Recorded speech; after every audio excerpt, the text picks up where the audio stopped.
derniers messages continuent d'affluer en direction du chef de l'État. Voici les derniers messages qui nous sont parvenus. De l'Union régionale UPS du Sénégal oriental à chef de l'État, secrétaire général de l'UPS Dakar.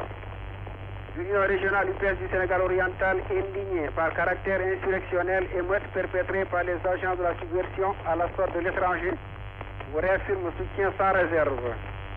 Demande application ferme, sanctions politiques et pénales contre traître à la nation.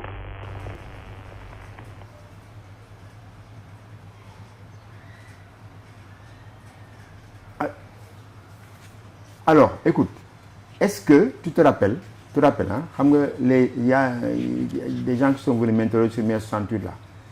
Est-ce que tu te rappelles, le premier jour des négociations, c'est Assane Seck qui a dirigé les négociations au nom du gouvernement. Après, ça n'a pas bien tourné. Le lendemain matin, on nous a envoyé un autre ministre Casamance qui est mort d'ailleurs. Émile Badian, voilà, c'est bien lui. C'est quand les choses ont commencé à être vraiment graves que nous avons eu un matin, le matin très tôt, Mbaye Diack, qui était le secrétaire général à l'époque, qui était le président à l'époque, a reçu un coup de fil de la présidence et où Senghor en personne ou bien un autre lui a fait comprendre que il fallait qu'on fasse une déclaration comme quoi on n'en voulait pas à son pouvoir. On avait occupé toute l'université. C'est à ce moment-là donc que l'ultimatum est revenu qu'il fallait faire cette déclaration. Madiak a refusé catégoriquement de faire cette déclaration.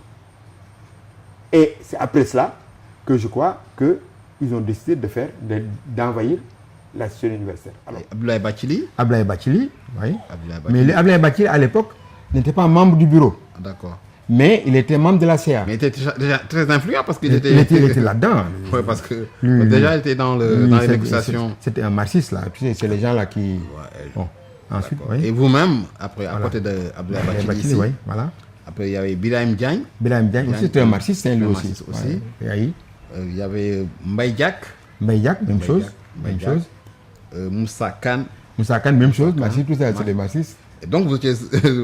et Ousmane Ndiaye. Ousmane Ndiaye, je ne sais pas s'il était marxiste ou non, lui. Oui. Moi, je n'étais pas au courant de tout ça. Hein. J'étais là-bas, j'ai été élu. Je me suis retrouvé avec des gars avec qui je faisais des réunions régulièrement. Et j'ai commencé à me douter de la chose quand, dans la chambre, Mbaye qui était devenu mon ami, vraiment, qui m'a pris en sympathie, je suis allé dans sa chambre, j'ai trouvé là-bas des documents sur la table. J'ai lu, il y avait des trucs, je crois que c'était le PAI, je crois, à l'époque. J'ai lu ça, et il me dit, mais qu'est-ce que c'est ça là? Il me dit, toi là, t'occupes de tes affaires. Il prend le truc, il garde ça. Alors, donc, c'est comme ça que j'ai commencé à me douter que je suis entré dans un truc assez bizarre et qu'il y avait d'autres forces qui étaient en dessous que je ne maîtrisais pas, dont je ne connaissais même pas le truc. Et en premier, c'est vous, votre bureau, qui avez décidé de mener le combat ou ce sont les PAI ou autres là, non. Les opposants à Senghor? Non. Disons que toutes les décisions ont toujours été prises en instance de l'UDES. La commission administrative discutait des problèmes très profondément et après cela prenait des orientations que le comité exécutif était chargé d'exécuter, n'est-ce pas, dans le truc. Le comité exécutif était autonome parce que nous travaillons en collège. Donc, les décisions qui étaient prises, ce n'étaient peut-être pas des décisions du PAI ou de notre parti, hein, mais c'était des décisions de l'instance. Non, on ne s'est pas servi de moi parce que moi, je conservais mon autonomie. Ça, les gens le savaient très bien. J'avais mon autonomie. Quand j'ai compris qu'il y avait d'autres forces qui agissaient en bas, je restais de là. J'étais le scribe, j'étais le secrétaire général, comme on dit. Hein. Mon poste c'était secrétaire général, mais en fait, c'était le secrétaire administratif au fond. Parce que c'est moi qui écrivais, qui prenais le procès-verbal de toutes les réunions. Il y a d'autres livres aussi qui sont intéressants. Il y a les mémoires du général de Gaulle qui sont là. J'ai là ici. Il y a d'autres livres, il y en a beaucoup qui sont là. Mais malheureusement, ma bibliothèque actuellement, c'est le tiers de ce que j'avais en livre. J'ai eu des enfants qui ont commencé à avoir des bouts ils ont pillé ma bibliothèque, ils sont allés vendre ça sur les librairies partout. Des livres précieux, ils les ont vendus. Ça me fait très mal. Ça, vraiment, je ne le pardonne pas ça.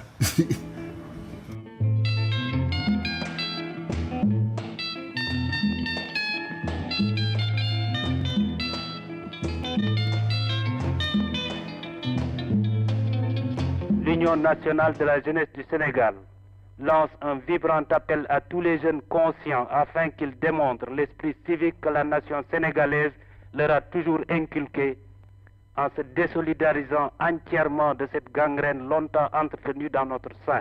C'était vraiment le rêve de tous les élèves du Sénégal.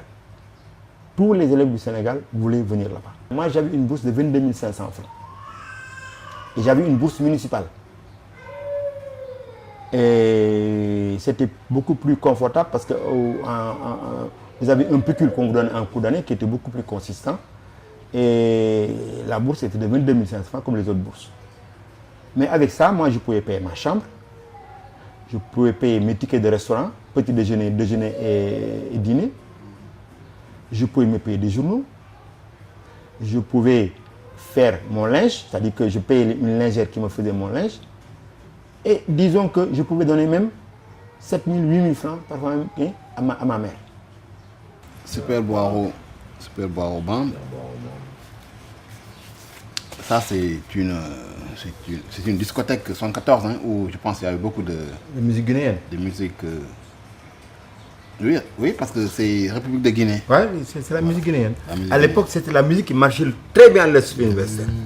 Ah oui, là, vraiment, c'était... Et voilà. Ça, qu'est-ce que c'est que ça? Ça, c'est le West African Cosmos. Voilà, c'est un truc du jazz, du truc là qui marchait très bien aussi. Ça aussi, c'est de la musique guinéenne, je crois. Ça aussi, c'est de la musique Guinée en 12. Voilà. À l'époque de la cité universitaire, c'était vraiment le paradis. Et évidemment, les étudiants à l'époque étaient très bien mis dans la société. Si vous vous présentez dans une maison pour faire la cour à une fille, si vous êtes étudiant, vous étiez immédiatement accepté. Du fait que vous êtes étudiant et du fait que les gens voyaient en vous un futur cadre.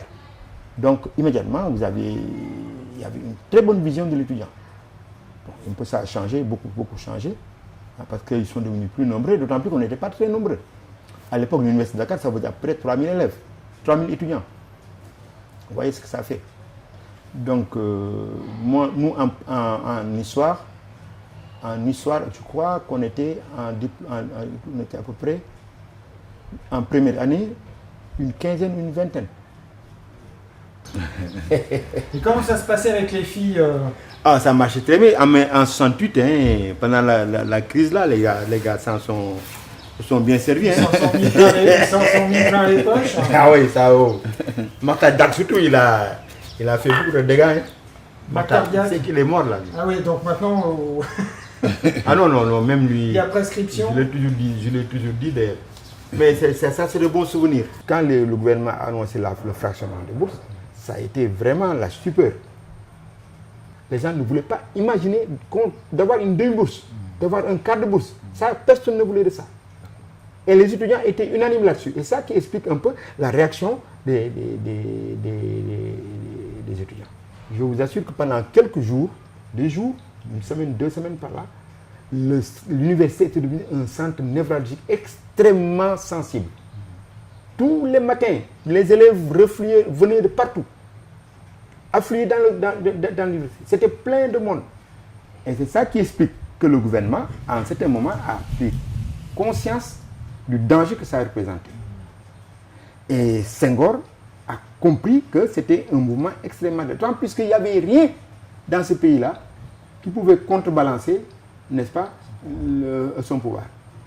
Considérant les efforts indéniables du chef de l'État et du gouvernement en direction de l'éducation nationale, considérant que l'attitude des étudiants de l'Université de Dakar dénote une insouciance à l'égard des problèmes ardus auxquels notre pays est confronté, considérant que ces étudiants sont soutenus par des agents subversifs, ennemis du parti, du gouvernement et de la nation, condamne énergiquement la grève des étudiants de l'Université de Dakar. Oui. C'est général, nous tous. C'était un moment très dur, mais on a tenu. Alors, ce qui s'est passé, c'est que plus le mouvement durait à l'extérieur de l'université, c'est pas que nos forces, si on était resté dans le campus, ça allait de soi. Mais quand les gens sont séparés,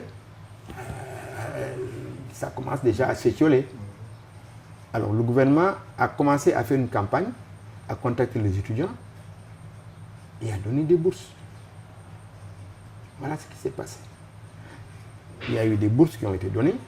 Nous avons eu l'information. Quand nous avons eu l'information, nous savions donc qu'on allait vers la désagrégation du mouvement et que ça allait mal finir. Nous avons tenu une réunion vraiment express parce qu'il y a eu en même temps une offre de discussion venant du gouvernement. Est-ce qu'il fallait accepter l'offre ou est-ce qu'il fallait la refuser? Alors, ça a fait l'objet d'une réunion, je me rappelle bien, dans une chambre de la Médina, là où habitait Mbaye. On a discuté longuement pour savoir s'il fallait accepter ou non. Moi, je suis d'accord pour qu'on aille à la discussion. Il fallait aller discuter parce que nos forces commençaient à s'étioler, les gars commençaient à partir et on risquait d'avoir vraiment une défaite. Donc, il fallait saisir la balle au bon, aller discuter. Il y en a d'autres qui étaient contre. C'était dur. Moi, je ne vous donnerai pas de nom parce que c'est un peu difficile. On les a battus par vote, on a voté, on les a battus, on est parti à la discussion. Voilà. Donc c'était Émile Badiane. Oui, il est connu, oui. Émile Badiane. Je vous dis, il est venu, cet homme-là, il est venu avec un bagou de père de famille. Mais alors, sans façon. Et immédiatement, le courant a passé.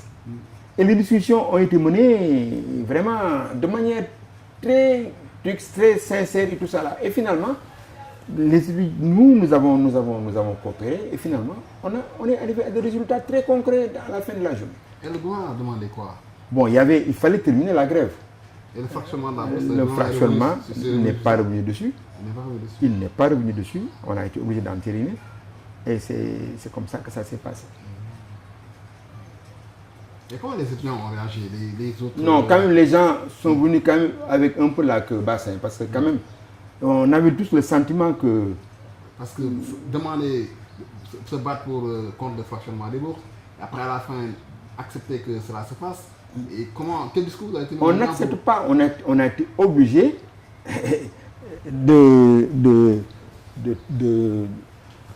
d'accepter, mais de subir le diktat du gouvernement. Et c'est ça qui explique un peu, donc ces sentiments de frustration, qui explique un peu ce qui s'est passé par la suite.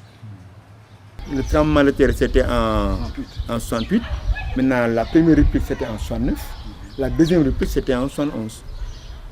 Et disons que c'est ça qui en fait signait pratiquement la fin du mouvement étudiant. Et les unions nationales ont presque disparu pratiquement. Bon, les gens, l'UED pratiquement est morte. L'UED, c'est la grande organisation supranationale. Elle est morte pratiquement par la suite. Nous, on n'était plus là. Donc le mouvement c'est parce que le mouvement étudiant est un mouvement qui roule, ça change. Les effectifs changent régulièrement et c'est ça qui fait que finalement...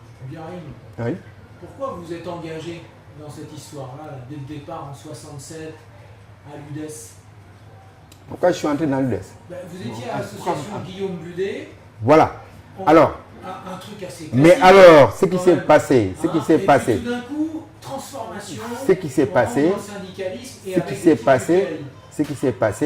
c'est que l'association Guillaume Budet, c'est une association culturelle et tout ça là, mais disons que j'ai senti qu'il y avait, avec le mouvement à l'université, j'ai été happé par ce mouvement-là. L'aspect social, l'engouement général des gars, les réunions qu'on tenait, l'aspect, disons, social marxiste là, tout ça, ça a joué. je me suis senti transporté, j'ai tout largué, je suis allé là-bas. Voilà comment ça s'est passé. J'ai tout largué, je suis allé là-bas parce que ça correspondait plus. Parce que là-bas, je me sentais un peu, disons, sous tutelle.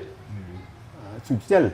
Et disons que aussi à l'époque, quand j'étais étudiant, j'ai senti que il y avait un peu l'impérialisme français qui était derrière tout ça là. Donc j'ai réagi par rapport à ça, à tout ça. C'était exaltant. C'était quelque chose. Moi, je n'ai jamais plus ressenti ce coup d'adrénaline là que j'avais pendant ces moments-là. C'était extraordinaire. On semblait vraiment vivre dans un état second. C'était formidable.